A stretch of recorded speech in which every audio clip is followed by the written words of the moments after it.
Hi friends, ఈ వీడియోలో విద్యా దృక్పథాలు చాప్టర్ 1 భారతదేశం విద్యా చరిత్ర ఇంతకుముందు వీడియోలో పార్ట్ 1 చెప్పుకున్నాం కదా. ఈ వీడియోలో పార్ట్ 2 చెప్పుకుంటున్నాం. ఫ్రెండ్స్, ఈ వీడియో డిఎస్సి రాస్తున్న ఎస్జిటి, ఎస్ఏ వీళ్ళందరికీ కూడా ఉపయోగపడుతుంది. ఇవి చాలా ఇంపార్టెంట్ బిట్స్ ఫ్రెండ్స్. ఇవన్నీ మీకు అకాడమీ బుక్ నుంచే ప్రిపేర్ చేయడం జరిగింది. ఈ వీడియో స్కిప్ చేయొద్దు, చివరి వరకు చూడండి. వీడియో చివరిలో మీకు మరో 60 ఇంపార్టెంట్ బిట్స్ ఉన్నాయి. కాబట్టి ఫ్రెండ్స్, ఈ వీడియో మీకు నచ్చినట్లయితే లైక్ చేసి, షేర్ చేసి, సబ్స్క్రైబ్ చేసుకోండి. ఈ వీడియో మీకు నచ్చితేనే లైక్ చేయండి, కామెంట్ పెట్టండి. 1. 1985 జనవరి 5న ప్రధాని రాజీవ్ గాంధీ పాఠశాలలకు వెళ్లే వయస్సు ఉన్న పిల్లలు 21వ శతాబ్దపు సవాళ్లను ఎదుర్కొనేటట్లు విద్యా వ్యవస్థ ఉండాలన్న సూచన మేరకు ఏ పేరిట ముసాయిదా తయారు చేశారు? విద్యారంగంలో సవాళ్లు, విధానంలో దృక్పథాలు, భవిష్యత్తు దృక్పథం ఈ పేరిట ముసాయిదా తయారు చేశారు. 1985 జనవరి 5వ తేదీన ప్రధాని రాజీవ్ గాంధీ పాఠశాలలకు వెళ్లే వయసున్న పిల్లలు 21వ శతాబ్దపు సవాళ్లను ఎదుర్కొనేటట్లు విద్యా వ్యవస్థ ఉండాలన్న సూచన మేరకు విద్యారంగంలో సవాళ్లు, విధానంలో దృక్పథాలు, భవిష్యత్తు దృక్పథం పేరిట ఒక ముసాయిదా తయారు చేశారు. ఈ డ్రాఫ్ట్ డాక్యుమెంట్ను అన్ని ప్రాంతీయ భాషల్లో కూడా అనువదించారు. వీటిలో 5,80,000 ఇంగ్లీష్లో, 2,40,000 హిందీలో, 4,000 ఉర్దూలో. ఈ ప్రతులను కేంద్ర విద్యా మంత్రిత్వ శాఖ దేశవ్యాప్తంగా అన్ని వర్గాల వారికి చర్చలు, సిఫార్సుల నిమిత్తం పంపిణీ చేసింది. 2. నూతన జాతీయ విధానం 1986 డ్రాఫ్ట్ను తయారు చేశారు. ఈ డ్రాఫ్ట్ ఏ తేదీన, ఏ నెలలో పార్లమెంటు ఆమోదాన్ని పొందింది? సంవత్సరం 1986 ఏప్రిల్ 20న. 1986 ఏప్రిల్ 20న. నూతన జాతీయ విద్యా విధానం 1986 డ్రాఫ్ట్ను తయారు చేశారు. ఈ డ్రాఫ్ట్ 1986 ఏప్రిల్ 20వ తేదీన పార్లమెంటు ఆమోదాన్ని పొందింది. మన తెలుగు అకాడమీ పుస్తకాల్లో ఈ తేదీలను మే 8, 1986 లోక్సభ, మే 13, 1986 రాజ్యసభ ఆమోదం పొందింది అని ఇవ్వడం జరిగింది. కాబట్టి ఫ్రెండ్స్, ఈ రెండింటినీ కూడా బాగా గుర్తుపెట్టుకోండి. 3. నూతన జాతీయ విద్యా విధానాన్ని ప్రవేశపెడుతున్నప్పుడు మానవ వనరుల శాఖ మంత్రిగా ఎవరున్నారు? పివి నరసింహారావు. నూతన విద్యా విధానాన్ని ప్రవేశపెడుతున్నప్పుడు ఆనాటి మానవ వనరుల శాఖ మంత్రిగా ఉన్న పివి నరసింహారావు ఈ విద్యా విధానం రాజీవ్ గాంధీ గారి వీలునామాగా పేర్కొన్నారు. ఈ విద్యా విధానంలో 12 భాగాలు, 157 పేరాలు ఉన్నాయి. ఈ విద్యా విధానం కట్టుదిట్టంగా అమలు చేయుటకు మరొక అధికార పత్రమును కూడా విడుదల చేశారు. 4. ఏ పేరుతో ఎన్పిఈ 1986 తన రిపోర్టుని ప్రభుత్వానికి సమర్పించింది? ఏ పేరుతో ఎన్పిఈ 1986 తన రిపోర్టుని ప్రభుత్వానికి సమర్పించింది? Challenges in education, a policy perspectives. Challenges in education, a policy perspectives. 5. Wardha విధానానికి మరొక పేరు వేసిక్ విద్యా విధానం. వార్ధా విధానానికి మరొక పేరు వేసిక్ విద్యా విధానం. 6. పరీక్షా విధానం ప్రశ్నల తయారీలో మార్పులను తీసుకురావాలి, నిరంతర సమగ్ర మూల్యాంకనాన్ని అమలు చేయాలి అన్న కమిటీ యశ్పాల్ కమిటీ 1993. పరీక్షా విధానం ప్రశ్నల తయారీలో మార్పులను తీసుకురావాలి, నిరంతర సమగ్ర మూల్యాంకనాన్ని అమలు చేయాలి అన్న కమిటీ యశ్పాల్ కమిటీ 1993. యశ్పాల్ తన నివేదికను 1993 జూలై 15న నివేదించింది. యశ్పాల్ కమిటీ తన నివేదికలో పిల్లలకు పాఠశాలలకు తీసుకుని వెళ్లే పుస్తకాల సంచి బరువును ప్రస్తావించి దీనిని గణనీయంగా తగ్గించడానికి చర్యలను తీసుకోవాలని నొక్కి చెప్పింది. యశ్పాల్ కమిటీ తన నివేదికను లెర్నింగ్ వితౌట్ బర్డెన్ అనే పేరుతో రూపొందించింది. లెర్నింగ్ వితౌట్ బర్డెన్, భారం లేని అభ్యసనం అనే పేరుతో యశ్పాల్ తన కమిటీ నివేదికను రూపొందించింది. 7. 1993లో యశ్పాల్ కమిటీ సిఫార్సులను పరిశీలించడానికి ఏ కమిటీని ఏర్పాటు చేశారు? చతుర్వేది కమిటీ. 1993లో యశ్పాల్ కమిటీ సిఫార్సులను పరిశీలించడానికి చతుర్వేది కమిటీని ఏర్పాటు చేశారు. 8. మాల్కమ్ ఆదిశేషయ్య కమిటీ +2 కరికులంను రివ్యూ చేసి తన నివేదికను ఏ శీర్షికతో సమర్పించింది? Learning to do towards a learning and working society. Learning to do towards a learning and working society. Malcolm Adiseshiah committee +2 కరికులంను రివ్యూ చేసి తన నివేదికను ఏ శీర్షికతో సమర్పించింది? Learning to do towards a learning and working society. 1978లో మద్రాస్ విశ్వవిద్యాలయ వైస్ ఛాన్సలర్ అయిన డాక్టర్ మాల్కమ్ ఆదిశేషయ్య గారి అధ్యక్షతన ఇంటర్మీడియట్ స్థాయిలో వృత్తి విద్యా కోర్సులను ప్రవేశపెట్టడానికి ఏర్పాటు చేసిన కమిటీయే మాల్కమ్ ఆదిశేషయ్య కమిటీ 1978. దీనిలో సిఫార్సులను చూసినట్లయితే సాధారణ విద్యతో పాటు వృత్తిపరమైన బోధన సాగాలని పేర్కొన్నాడు. వృత్తి విద్యను పూర్తి చేసిన వారికి అప్రెంటిస్ సౌకర్యం కల్పించాలని చెప్పాడు. సెమిస్టర్ పద్ధతిని కొనసాగించాలని చెప్పాడు. ఇంటర్మీడియట్ స్థాయిలో 2 రకాల విద్యా ప్రణాళికలు ఉండాలి. రాష్ట్ర స్థాయిలోను జాతీయ స్థాయిలోను వృత్తి విద్యా పరిషత్తులను నెలకొల్పాలి.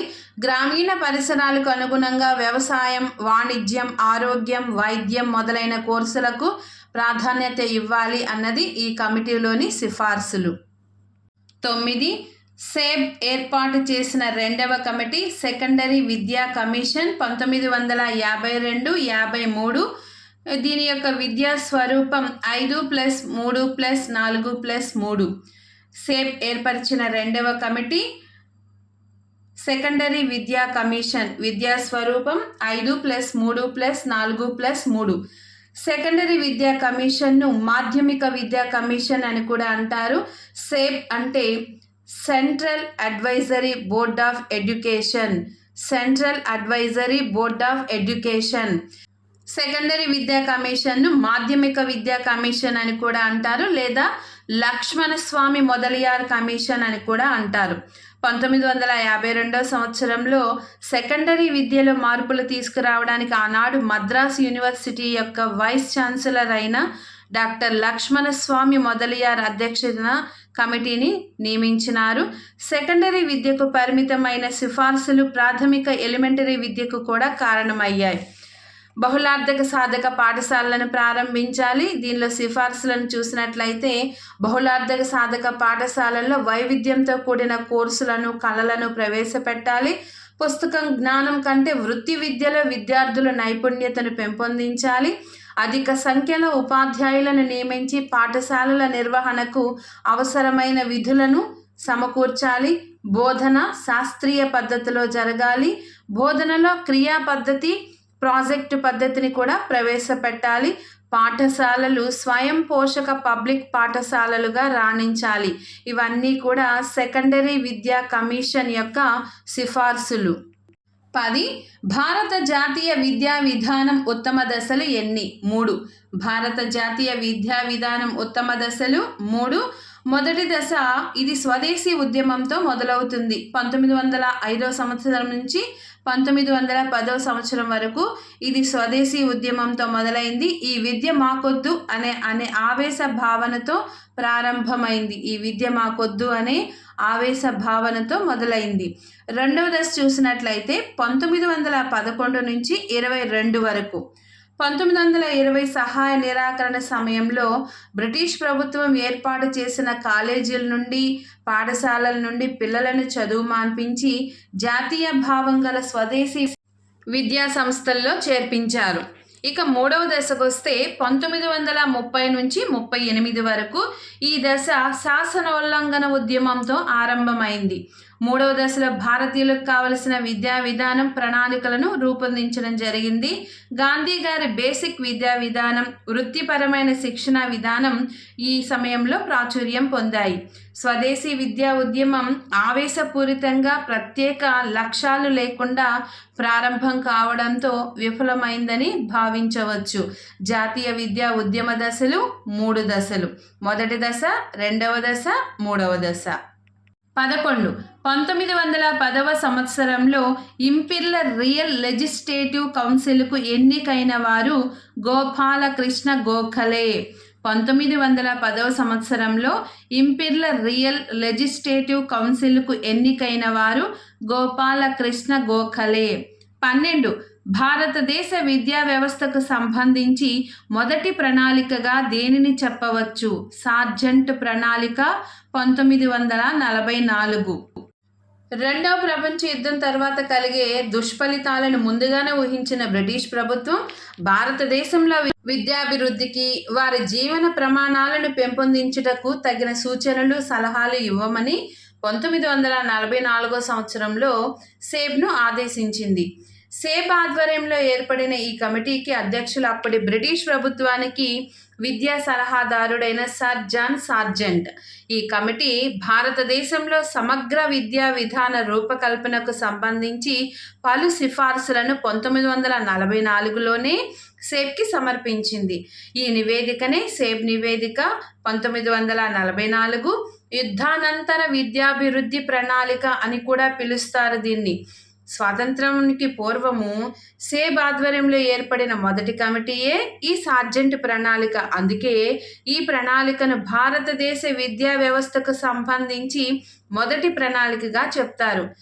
ఈ కమిటీలో కొన్ని ముఖ్యాంశాలు చూసినట్లయితే, రాబోయే 40 సంవత్సరాల కాలంలో అనగా 1984 నాటికి ఇంగ్లాండ్ స్థాయి విద్యా ప్రమాణాలను భారతదేశం అందుకోవడం, 3 నుంచి 6 సంవత్సరాల వయసు గల పిల్లలకు ప్రీ ప్రైమరీ విద్యను ఏర్పాటు చేయాలి. ఇందుకోసం నర్సరీ పాఠశాలను ఏర్పాటు చేసి దానిలో స్త్రీలను మాత్రమే ఉపాధ్యాయునులుగా నియమించాలి. తర్వాత 6 నుంచి 14 సంవత్సరాల పిల్లలకు నిర్బంధ ప్రాథమిక విద్యను కల్పించడం. ఇవన్నీ కూడా సార్జెంట్ ప్రణాళిక కమిటీ సూచించిన ముఖ్యాంశాలు. 13. గౌతమ బుద్ధుడిని ఏమని పిలిచేవారు? గౌతమ బుద్ధుడిని ఆసియా జ్యోతి అని పిలిచేవారు. ఆసియా జ్యోతిగా పిలువబడే ఈ గౌతమ బుద్ధుడు, ఈయన మరొక పేరు సిద్ధార్థుడు అని కూడా పిలిచేవారు. ఈయన యొక్క ఆలోచనలు, బోధనలు ప్రజల్లో చైతన్యం కలిగించాయి. మోక్ష సాధనే ప్రధాన ధ్యేయంగా ఆవిర్భవించిన మతమే బౌద్ధ మతం. హిందూ విద్యా విధానంలోని లోపాల కారణంగా మన దేశంలో క్రీస్తు పూర్వము 6వ శతాబ్దంలోనే బౌద్ధ మతం ప్రారంభమైంది. అంతవరకు గురువు కేంద్రంగా సాగిన విద్య బౌద్ధ సన్యాసుల చేతుల్లోకి వెళ్ళిపోయింది. కారణం, అందరికీ విద్యను అందుబాటులోనికి తీసుకురావడమే. ప్రజల వాడుక భాషలోనే బోధన జరపాలి, అన్ని వర్గాల వారికి సమాన విద్యావకాశాలు కల్పించడం, ఉచిత భోజన వసతి, జీవహింస నిషేధం వంటి పద్ధతుల ద్వారా ఈ మతము మరింతగా ప్రాచుర్యంలోనికి వచ్చింది. 14. బౌద్ధ కాలంలో విద్య ఏ ఉత్సవంతో ప్రారంభమవుతుంది? పబ్బజ. బౌద్ధ కాలంలో విద్య పబ్బజ అనే ఉత్సవంతో ప్రారంభమవుతుంది. విశ్వవిద్యాలయాన్ని ఏర్పాటు చేసి యావత్ ప్రపంచ విద్యార్థులను ఒకే చోట చదువు కోసం వేల మందిని సమావేశపరిచిన ఘనత బౌద్ధ విద్యా విధానానికే దక్కుతుంది. వీరి విద్య పబ్బజ అనే ఉత్సవంతో ప్రారంభమవుతుంది. బౌద్ధుల కాలంలో విద్యను అభ్యసించుటకు కావలసిన కనీస వయసు 8 సంవత్సరాలు. పబ్బజ అనగా ముందుకు వెళ్ళడం. పబ్బజ అనేది పాలి భాషా పదం. ఈ ఉత్సవంలో వీరు తల వెంట్రుకలు తీసివేసి పసుపు రంగు వస్త్రాలను చేతిలో పట్టుకొని తాను చేరబోయే బౌద్ధ విహారంలో ప్రధాన సన్యాసిని కలిసి చదువుకోవడానికి అనుమతిని పొంది పసుపు బట్టలు వేసుకోవాలి. పబ్బజ అనే ఉత్సవం జరిగిన తరువాత గురువు బుద్ధం శరణం గచ్చామి, ధర్మం శరణం గచ్చామి, సంఘం శరణం గచ్చామి అనే 3 మాటలు విద్యార్థులచే అనిపిస్తారు. 15. వేద కాలంలో ఉపాధ్యాయుని స్థాయిలు, 4. వేదకాలంలో ఉపాధ్యాయుని స్థాయిలు 4. 1 ఆచార్య, 2 ఉపాధ్యాయ, 3 గురు, 4 అతి గురు. 16. త్రిభాషా సూత్రంలో భాగంగా అంతర్జాతీయ భాష ఇంగ్లీషు. 17. జాతీయ విద్యా కమిషన్ తన రిపోర్టును ఏ రోజున ఎవరికి సమర్పించింది? జూన్ 29, 1966న ఎంసి చాగ్లాకు సమర్పించింది. జాతీయ విద్యా కమిషన్ తన రిపోర్టును ఏ రోజున ఎవరికి సమర్పించింది? జూన్ 29, 1966న ఎంసి చాగ్లాకు సమర్పించింది. 18. దుఃఖానికి కారణం కోరికలు, ఈ రెండింటినీ కారణం అవిద్య. దీనికి పరిష్కార మార్గం అష్టాంగ మార్గం అని ఎవరు తెలియచేశారు? గౌతమ బుద్ధుడు. దుఃఖానికి కారణం కోరికలు, ఆ రెండింటికి కారణం అవిద్య. దీనికి పరిష్కార మార్గం అష్టాంగ మార్గం అని ఎవరు తెలియచేశారు? గౌతమ బుద్ధుడు. దుఃఖానికి కారణం కోరికలు, ఆ రెండింటికి కారణం అవిద్య. అవిద్యను ఇగ్నోరెన్స్ అంటారు. దీనికి పరిష్కార మార్గం అష్టాంగ మార్గం అని గౌతమ బుద్ధుడు తెలియజేశాడు. అష్టాంగ మార్గాలు చూసుకున్నట్లయితే సమ్యక్ దృష్టి, సమ్యక్ అంటే మంచి అని అర్థం వస్తుంది. సమ్యక్ దృష్టి, సమ్యక్ వాక్కు, సమ్యక్ జీవనం, సమ్యక్ స్మృతి, సమ్యక్ సంకల్పం, సమ్యక్ కర్మ, సమ్యక్ వ్యాయామం, సమ్యక్ సమాధి, ఇవన్నీ కూడా అష్టాంగ మార్గాలు, గౌతమ బుద్ధుడు సూచించిన అష్టాంగ మార్గాలు. 19. ముస్లిం విద్యా విధానం ప్రకారం విద్య అనేది అల్లా ప్రసాదించిన సప్త గుణాలలో ఒకటి. సురహ్ ఇ ఇక్రా. ముస్లిం విద్యా విధానం ప్రకారం విద్య అనేది అల్లా ప్రసాదించిన సప్త గుణాలలో ఒకటి. సురహ్ ఇ ఇక్రా. వీరి ప్రకారం విద్యను పొందిన వ్యక్తి అల్లాకు అత్యంత ప్రీతిపాత్రుడు.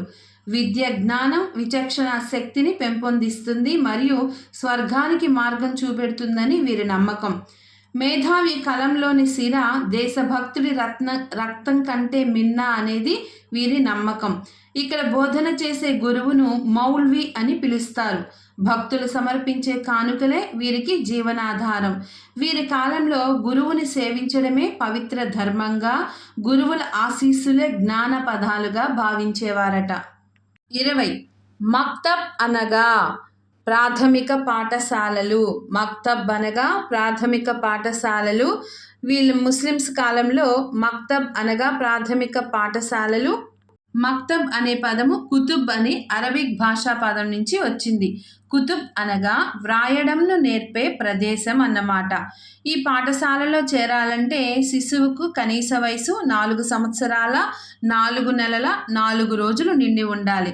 వీరికి బిస్మిల్లా అనే ఉత్సవం ద్వారా బంధుమిత్రుల సమక్షంలో బాలుడికి మంచి దుస్తులు ధరింపజేసి అతని ముందు మత గ్రంథాలు, అక్షరాలు ఉంచి ఆ బాలుడితో పలికింపచేస్తారు. ఆ తర్వాత ఖురాన్లోని సురహ్ ఇ ఇక్రా అనే అధ్యాయంలోని కొన్ని శ్లోకాలను వల్లెవేసి విద్యాభ్యాసం ప్రారంభింపచేస్తారు. ఒకవేళ వాటిని శిశువు పలకలేనప్పటికీ అతడితో బిస్మిల్లా అని అనిపించి విద్యాభ్యాసం ప్రారంభించేవారు. 21. క్రీస్తు శకం 1192లో మహమ్మద్ ఘోరీ తొలి మక్తాబ్ను ఎక్కడ ఏర్పాటు చేశాడు? క్రీస్తు శకం 1192లో మహమ్మద్ ఘోరీ తొలి మక్తాబ్ను అజ్మీర్లో ఏర్పాటు చేశాడు. అజ్మీర్. 22.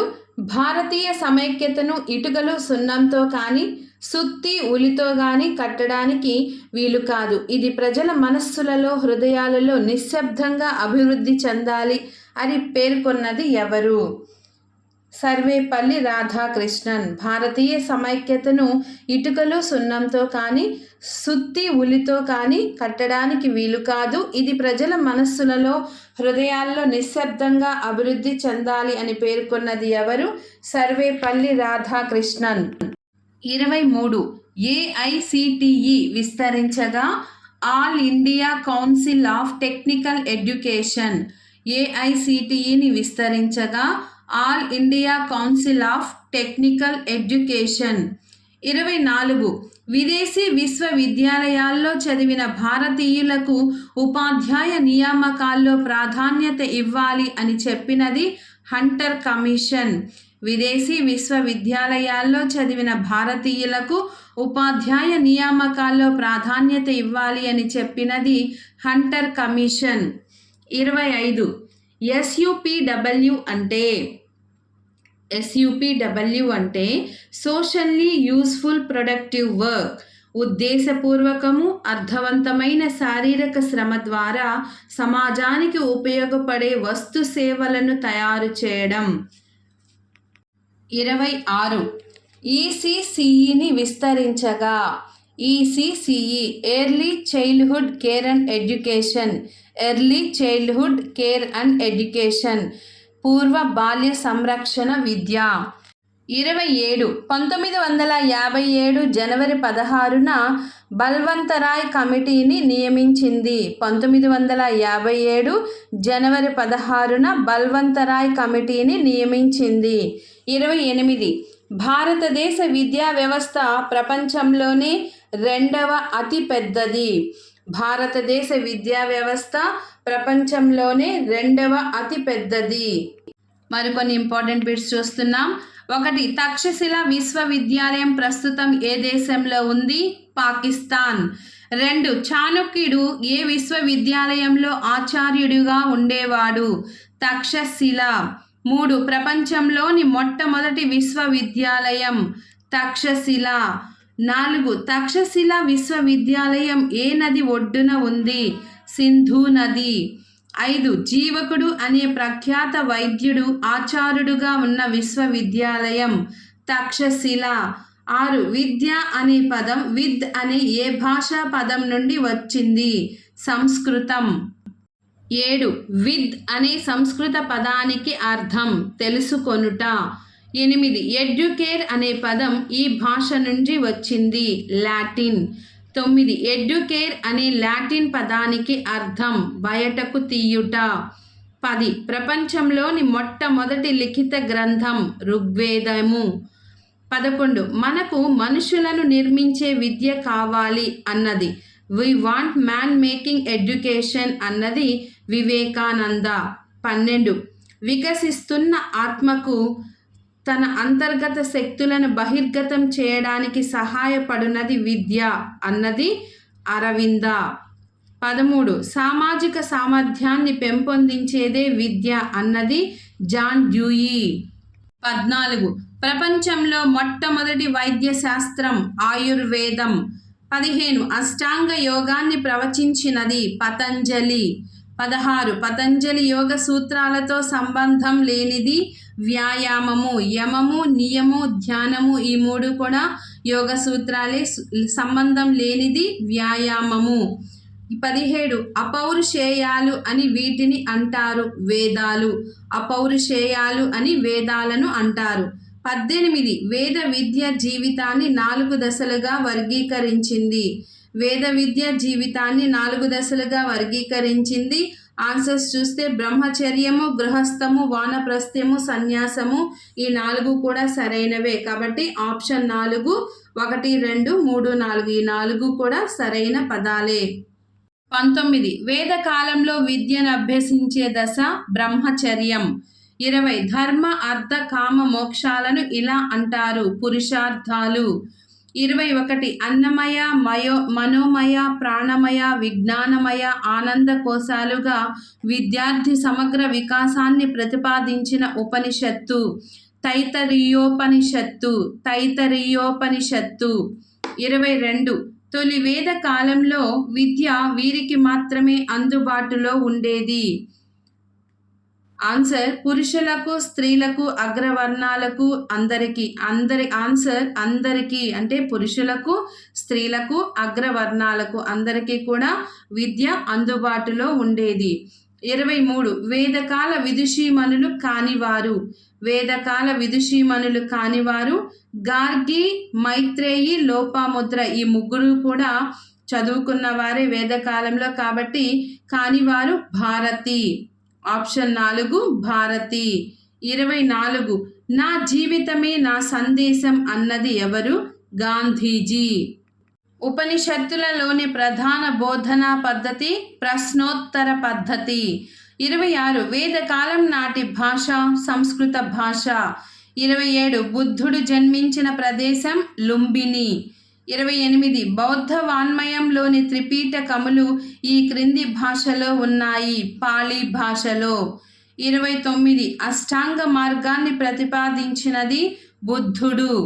30 బౌద్ధ మతంలో మోక్షాన్ని ఇలా అంటారు, నిర్వాణము.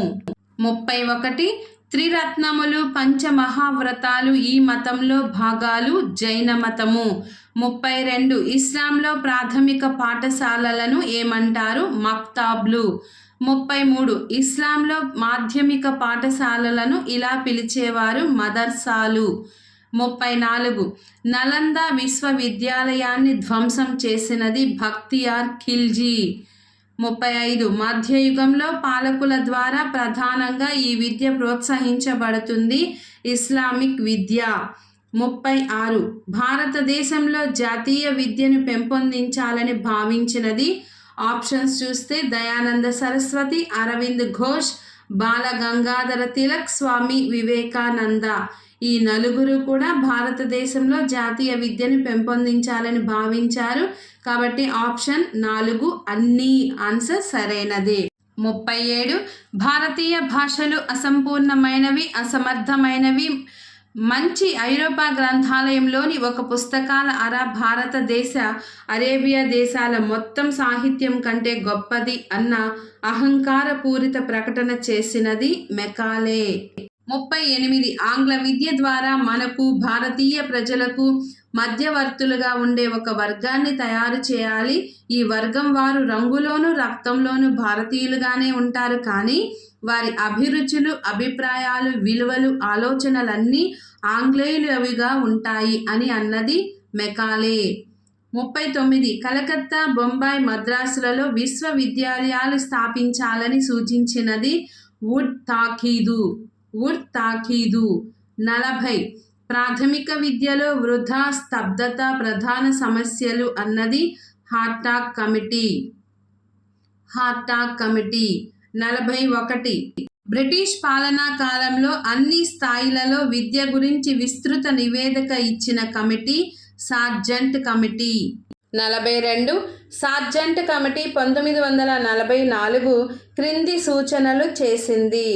ఆప్షన్స్ యూజీసీని స్థాపించాలి, ఎంప్లాయ్మెంట్ ఎక్స్చేంజ్లు స్థాపించాలి, 6 నుంచి 14 సంవత్సరాల వారికి నిర్బంధ ఉచిత ప్రాథమిక విద్య అందించాలి. ఈ 3 సూచనలు కూడా సరైనవే, కాబట్టి ఆప్షన్ 3 1, 2, 3 మాత్రమే. 43 రాధాకృష్ణన్ కమిషన్ ఈ స్థాయి విద్య గురించే ప్రతిపాదనలు చేసింది, విశ్వవిద్యాలయ. 44 విశ్వవిద్యాలయ విద్యా కమిషన్ రాధాకృష్ణన్ కమిషన్ క్రింది సూచనలు చేసింది. విశ్వవిద్యాలయాల ఉపాధ్యాయులలో 4 తరగతుల వారు ఉంటారు. విశ్వవిద్యాలయాలలో విలువలు బోధించాలి, విద్యను ఉమ్మడి జాబితాలో ఉంచాలి, గ్రామీణ ప్రాంతాలలో విశ్వవిద్యాలయాలు స్థాపించాలి. ఈ 4 కూడా సరైనవే, అన్నీ కూడా సూచించింది కాబట్టి 4 కూడా సరైనవే. 45 మాధ్యమిక విద్యా కమిషన్కు మరి ఒక పేరు మొదలియార్ కమిషన్. మాధ్యమిక విద్యా కమిషన్కు మరొక పేరు మొదలియార్ కమిషన్.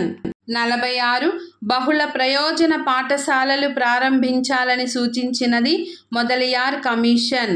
47 స్వతంత్ర భారతదేశంలో అన్ని స్థాయిల విద్య గురించి సిఫార్సులు చేసిన commission Kothari commission. 48 Kothari commission ఈ క్రింది అంశాల గురించి సూచనలు చేయలేదు. సాంకేతిక విద్య, వైద్య విద్య, న్యాయ విద్య, ఉన్నత విద్య ఈ 3 గురించి సూచనలు చేశారు, కానీ సాంకేతిక విద్య గురించి సూచనలు చేయలేదు. 49 కొఠారి కమిషన్ ఏ శీర్షికతో తన నివేదికను సమర్పించింది, విద్య జాతీయ అభివృద్ధి. 50 కొఠారి కమిషన్ను ఏ పేరుతో వ్యవహరిస్తారు, విద్యా కమిషన్. 1964-66